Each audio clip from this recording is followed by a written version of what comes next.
this question that I'm going to ask you again, this came specifically from one of our viewers, one of our Facebook followers. Anka Garcia, what is your stance on Ukraine? I know it's vague, but I'll just let you answer that because that came right from a viewer.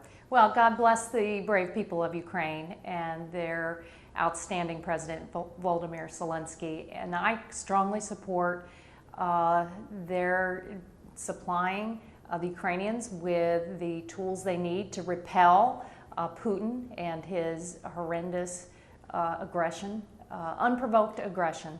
And I've strongly supported the aid packages and have worked here locally to help Ukrainian families relocate here.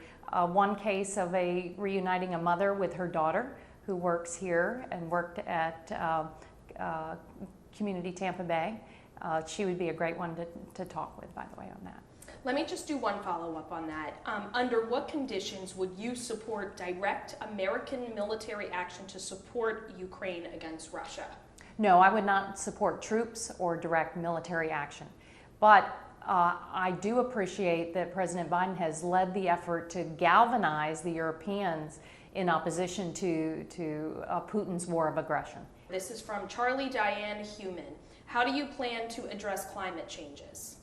Well, the Inflation Reduction Act we just passed is the most historic investment in clean energy and resilience in the history of America. In fact, it's the most forward-reaching climate law in the world. And I chaired the House Select Committee on the Climate Crisis. So I was asked by my colleagues to lead the effort.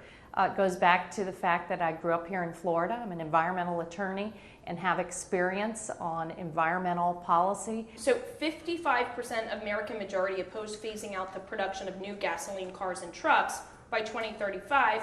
43% are in favor. Where do you stand on that specific issue? Well, Ford and GM, our American manufacturers, are phasing out gas-powered vehicles because it is one way to solve the climate crisis. The transportation sector is the most polluting sector, even more than the power sector. So it's also a competition issue, global competition issue. We want to develop the solutions here in America. Back to a viewer question here. Again, this one is another one from Charlie Diane Human. Do you think non-educators should be choosing what is being taught, or do you support teachers choosing what, when, and how to teach? Yes, I trust educators, but it's important for parents to have a role and a voice in their children's education.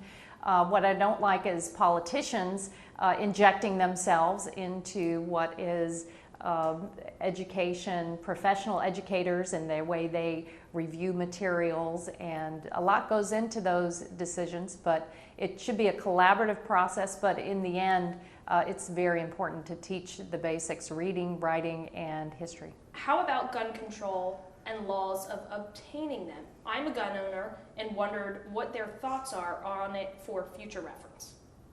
Yeah, when you look at the epidemic of gun violence across the country and across the state of Florida, it's obvious we need common sense solutions. I support the bipartisan background checks law to ensure that firearms do not fall in the hands of folks who shouldn't have them, criminals, abusers, terrorists. And in fact, this Congress, we passed the first gun safety legislation in over 20 years, the Bipartisan Safer Communities Act. If China takes military action to control Taiwan, what American response would you support and what would you unconditionally oppose? Again, I don't see a direct role for the United States troops, but it is very important at this moment in history for the United States of America to support democracies across the globe. China is playing a very dangerous game. We've seen them take over Hong Kong.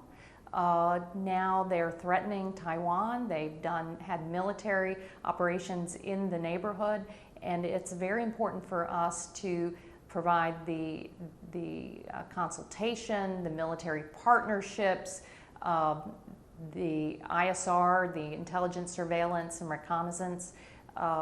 And it's interesting here, a lot of the new military leaders have shifted a focus to the Pacific Rim because of China's aggression. What are 2 or 3 congressional actions that you would support to control the flow of immigrants seeking entry through the U.S. southern border? We've got to have a more secure border, and I've voted for millions and millions of dollars for border security. There are a lot of new tools available where you can use drones and overflights in contact with folks on the ground to make sure that that anyone trying to cross illegally is dispatched and not allowed to enter the United States. We also have a broken immigration system. If you are legally seeking entry through asylum or through a family connection, there needs to be a better way for you to reach, to apply while you're outside of the country and have your papers reviewed before you show up unannounced. It's also very important, especially in the Western Hemisphere, to encourage economic development among the countries where people are fleeing poverty and abuse, and that's a longer term challenge, but we must do that.